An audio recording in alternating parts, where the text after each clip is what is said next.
Le film commence dans une maison vide, où une entité réside déjà. Nous voyons la maison du point de vue de l'entité. Après avoir observé les lieux, l'entité monte à l'étage et se cache dans une armoire. Lorsque qu'une famille vient visiter la maison, l'entité descend. Rebecca arrive avec sa famille pour voir la maison et, bien qu'elle soit au-dessus de son budget, elle décide de l'acheter. La raison de sa décision est que la maison est très proche de l'école de son fils, Tyler. Tyler est un nageur professionnel et Rebecca veut qu'il participe aux compétitions nationales. Elle ne veut pas que quoi que ce soit entrave son entraînement.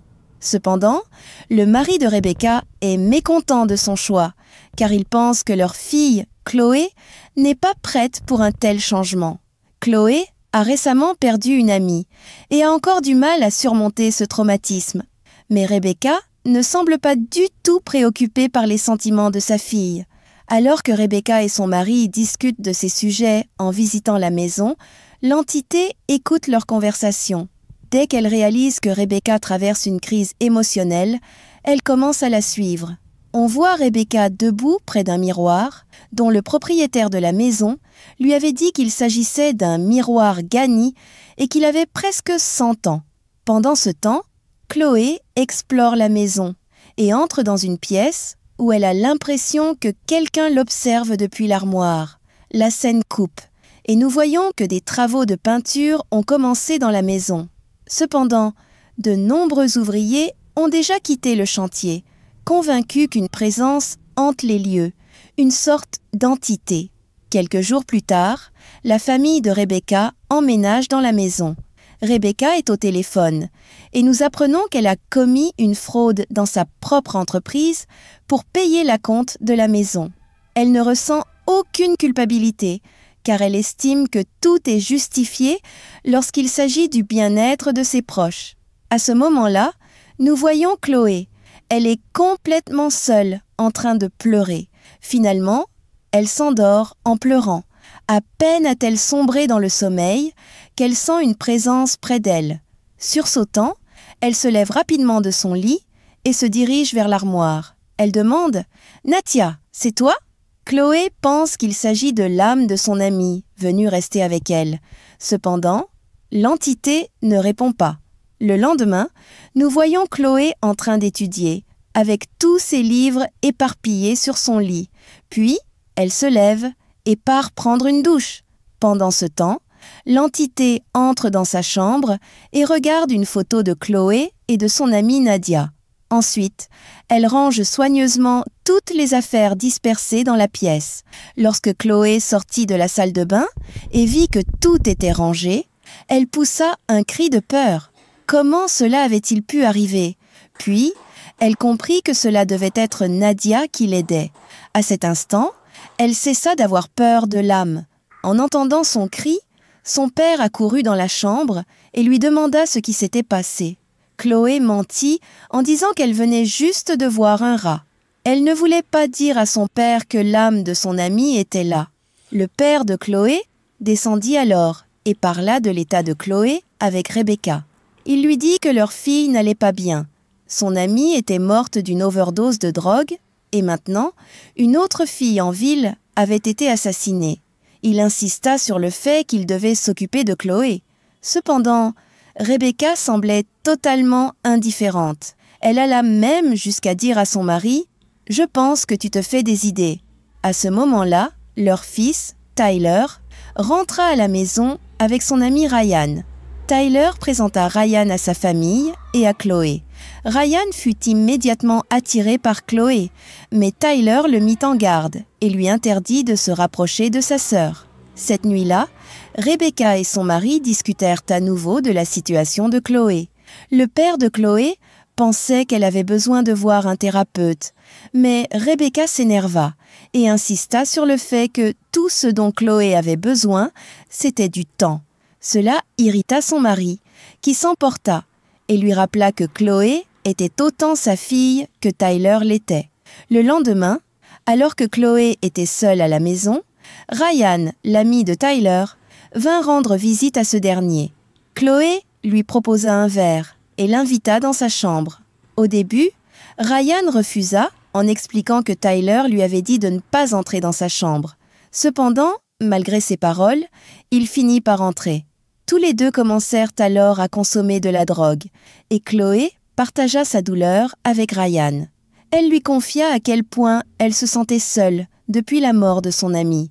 Ryan écouta avec curiosité et avoua qu'il n'avait jamais perdu quelqu'un de proche. Il lui dit « Je ne sais pas ce que ça fait quand quelqu'un meurt. Dis-moi, qu'est-ce qu'on ressent ?» Chloé, désireuse de partager sa souffrance avec quelqu'un, commença à s'ouvrir. Au fil de leur conversation, ils se rapprochèrent l'un de l'autre. Ryan partagea également ses propres difficultés. Comment personne dans sa famille ne se souciait de lui, pas même sa mère qui était extrêmement toxique. Avant qu'il ne puisse se rapprocher davantage, l'entité dans la chambre devint agitée. Elle n'aimait pas ce qui se passait et soudain, l'armoire se brisa. Surpris, ils sursautèrent de peur.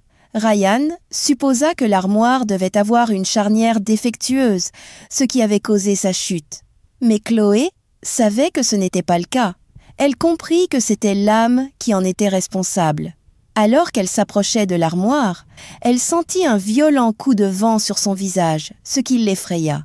C'est à ce moment-là qu'elle comprit. C'était Nadia qui la mettait en garde contre Ryan. Puisque des choses étranges se produisaient, Chloé décide finalement de dire la vérité à sa famille. Pendant le dîner, elle demande à tout le monde « Avez-vous déjà ressenti quelque chose d'inhabituel dans cette maison ?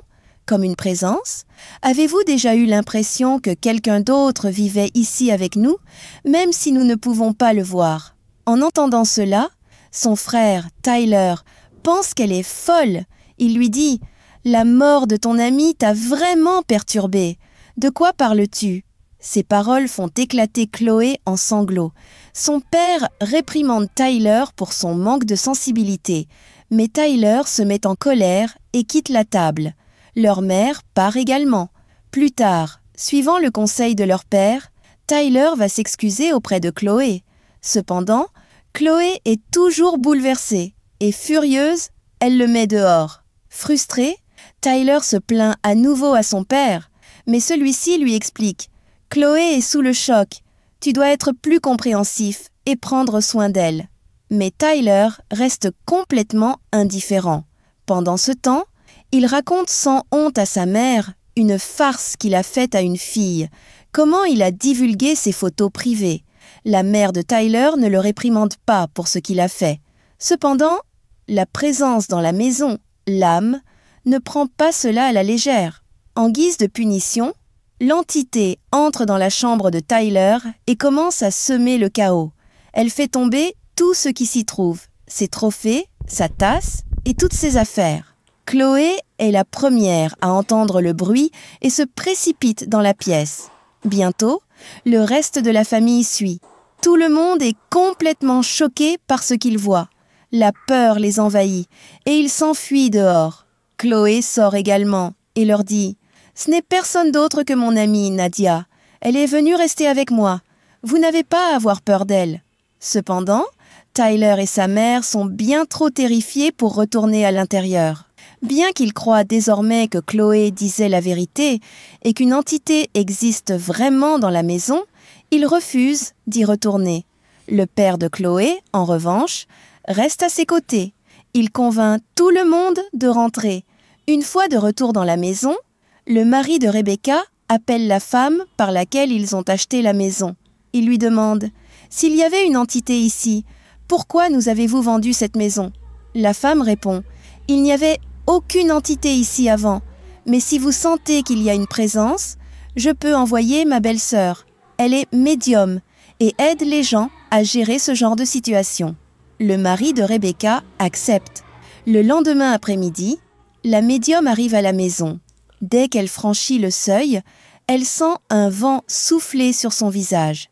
Immédiatement, elle comprend que la maison est bel et bien hantée et qu'une entité est présente. Après avoir observé quelques éléments, elle rassemble tout le monde et confirme. Il y a une présence ici et elle souffre, tout comme Chloé. Elle explique. Tout comme Chloé est en détresse après la mort de son ami, cette entité traverse également son propre tourment. Cette révélation choque tout le monde